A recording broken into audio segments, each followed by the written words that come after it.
happened. That day was a very confusing day for me, and I think that any other parent in my situation would have done the same. Before, you know, all of this happened, first, let's just start out by saying this. We celebrated CJ's birthday, all right? After that, I knew that I was going to send CJ to Houston to see his dad because he had been asking to see his dad, and it had been a couple months already. So we had already had plans for CJ to go to Houston. At the same time, I knew I was going to LA to finish my album, and my initial plans were to, you know, get CJ back. As soon as I got back home, he could go back to school, and he also had like some dentist appointments or whatever. So that was my initial plans. Basically, CJ went over there for a couple of weeks, and I was gonna come back, and CJ was going to come back, but a lot had changed. As you guys know, this whole pandemic with this virus is going on, and it kind of broke out like right in the middle of me going back to Atlanta, back home. I was panicking because I didn't know what was going to happen. I thought everything was going to get shut down, including the airlines. So I called Chris, and I was just like, is there any way you can send CJ back, or we can get CJ back to Atlanta before this stuff gets more crazy, because I feel like they're gonna shut down the airlines. He was like, no, my mom's coming to see CJ, and they already bought their tickets. And I'm just like, well, everything's about to shut down. In my head, everything's about to shut down. So I'm like, she's probably not gonna be able to come no way. So you should probably just send him back, and then after everything dies down, then, you know, they can see him. He wasn't going for it. He was just like telling me no, and that's not fair, and this and that. Although I could have went further in that situation, I just chose not to because there was so much going on, and I was just like, well, you know, let me just be fair. I'm a fair person. His family haven't seen CJ in a minute, so just go ahead. If everything's fine, if they don't shut the airlines down, then okay. So my plans after that was to get CJ back home after they seen him. But that didn't happen because things started getting worse with the virus, and at this point I kind of wanted to keep CJ in one place, and I didn't know if it was safe to fly him back because, you know, so many people were contracting this virus throughout the airports and things like that, and I just didn't want to risk it. So I was like, okay, well, maybe I'll just keep CJ there till all this died down. Maybe it's better if he stays in one place. All right, so time went by, and, you know, I was like getting videos and things sent to me of CJ not being away from people. It was being kickbacks thrown and this and that, and the whole social distancing thing wasn't even happening over there in Houston. I mean, as far as what I could see. So, you know, then I started thinking, well, shoot, is it better if he just come back here? But then again, I don't want to put him on a plane, and I don't know. I was just so confused. I was just battling with myself about should I bring him back or not. And then I was asking people for advice, and it was like, I don't know if you should, you know, put him back on a plane. You just don't know what could happen or what you could risk. So instead of trying to get him back, I just talked to his dad, and I was like, hey, I seen you had people coming over and yada yada yada. I don't think it's the right time to be doing that. And he was like, oh, well, CJ don't be around them, no way. And you know, he was at so-and-so's house, or he was upstairs, or this or that. I don't know, but we talked about that, and I thought that that would die down. So I just gave him the benefit of a doubt, and I was just like, okay, well, you know, I'll just wait till the pandemic goes away, and then I'll send CJ back here. All right, so that's why I kind of left it alone, and CJ was over there. I was just trying to be safe, and I was thinking it wasn't as bad over there in Texas as it is here in Atlanta and other places. So yeah, but then one day, not too long ago, I got a call from a Texas number. I didn't know who it was, but I picked it up anyway because I thought it probably could be important. And it was a CPS worker. It was a social worker. She was telling me that she went to Chris's house to see about CJ because she had got some complaints from some anonymous people talking about CJ was being exposed to all these things that he wasn't supposed to be exposed to, and that it was on video and people could clearly see it, but I'm not going to go into that. But anyway, she said that she called me because she was concerned. They were saying that CJ wasn't there.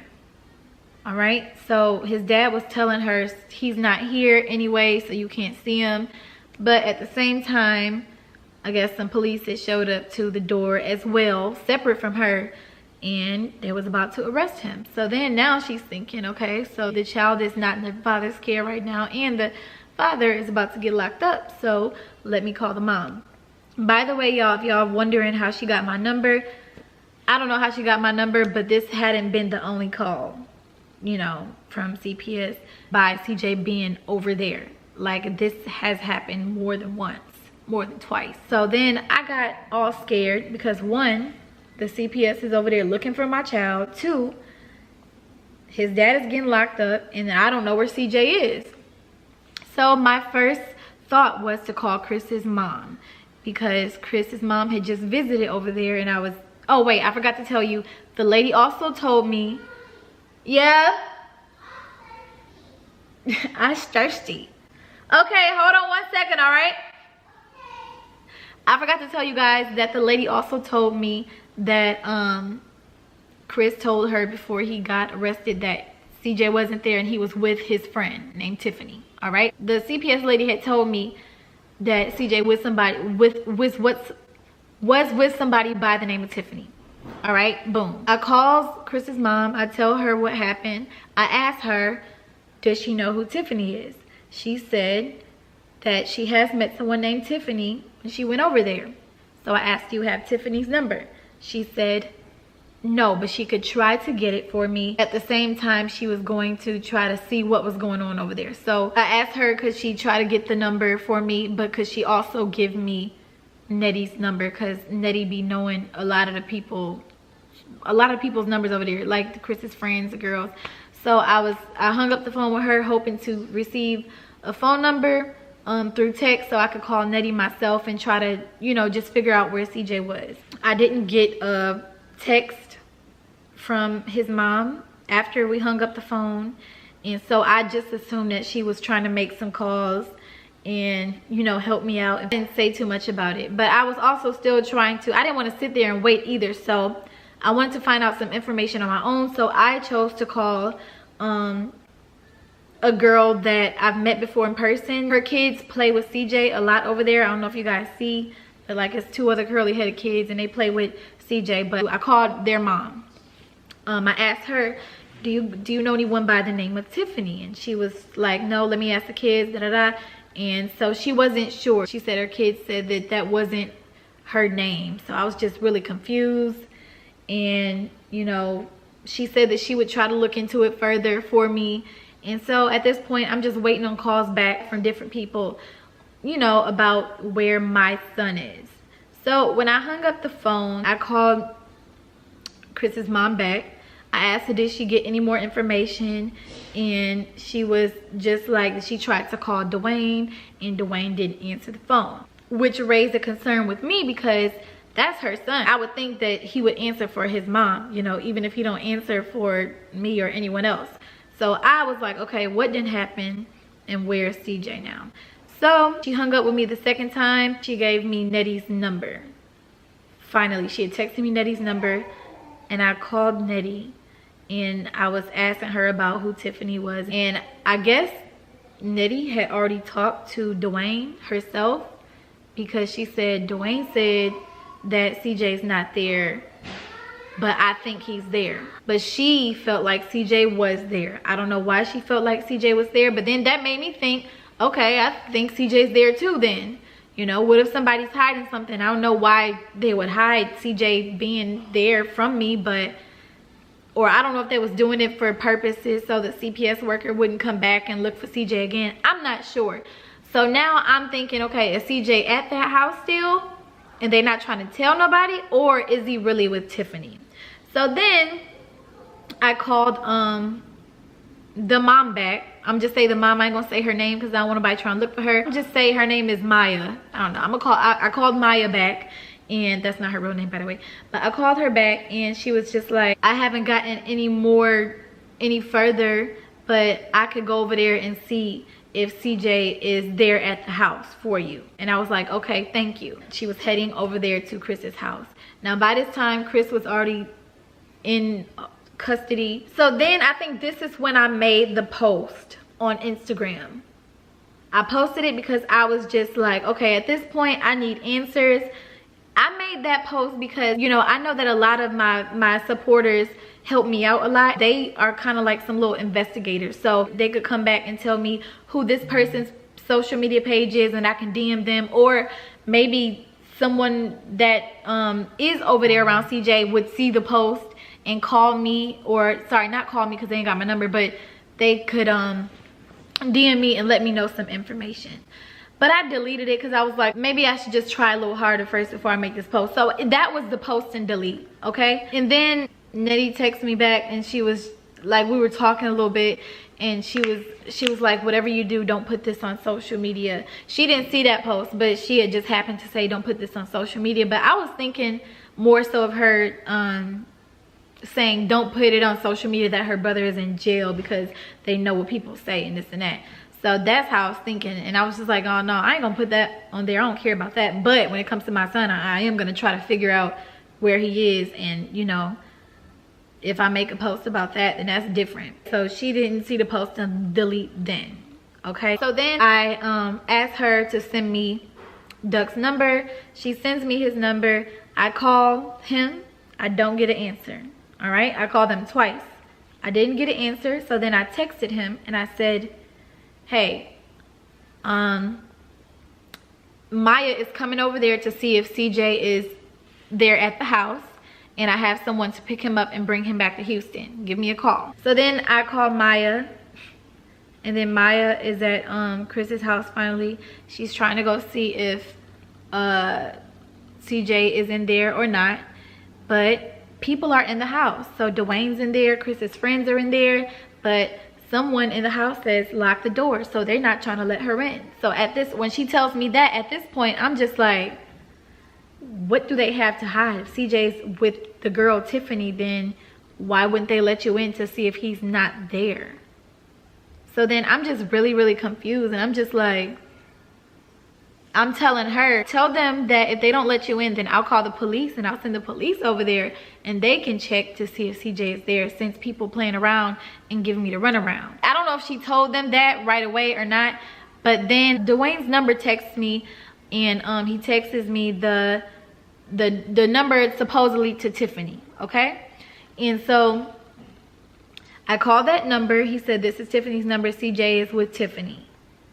So I try to call the number multiple times. I get no answer. So I'm like, okay, somebody's playing with me, because yeah, this just don't seem right. Then I get a phone call from Dwayne's number, and Dwayne's not on the phone, but instead it's like Chris from jail along with Chris's friend, and Chris is telling me CJ's not at the house, Queen, he's with Tiffany. And I'm just like, well then who is Tiffany then? And he's like, it's a friend that I knew for 5 years.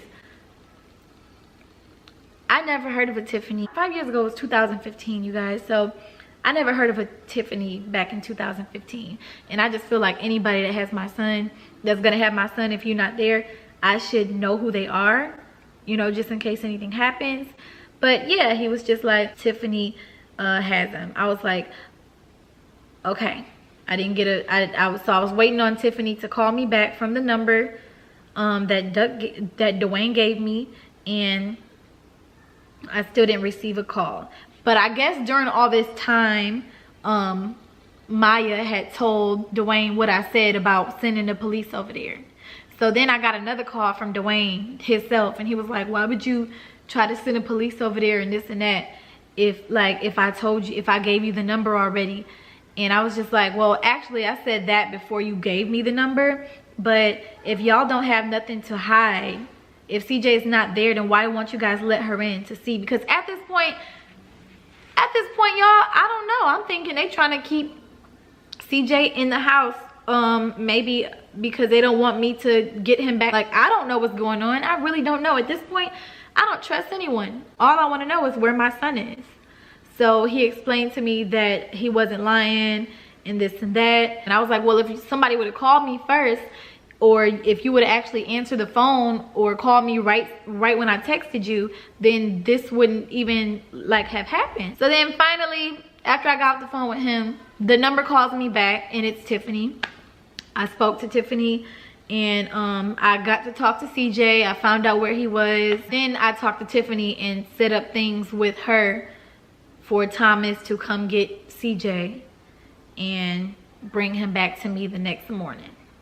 I'm very glad that I did that, because the next morning the CPS worker called me again, and I was talking to her, and she was just like, no matter what allegations were being denied, that if they could see that on camera, they could still go and extract CJ from the household over there if they wanted to. So I'm really glad that I got CJ back as soon as I did, because you know, it's a possibility that they could have went and taken him due to whatever allegations they had against, you know, Chris, or whatever goes on in that household over there. Being that this has been more than once or more than twice that this has happened, and I always give the benefit of a doubt and I always give chances, it's just that like I can't risk that happening, you know, anymore. So there will be changes made, and I just wish that instead of, you know, people getting mad at me saying that I was just running to social media trying to cause attention, which I really wasn't. I was just trying to find my son. That's all I cared about.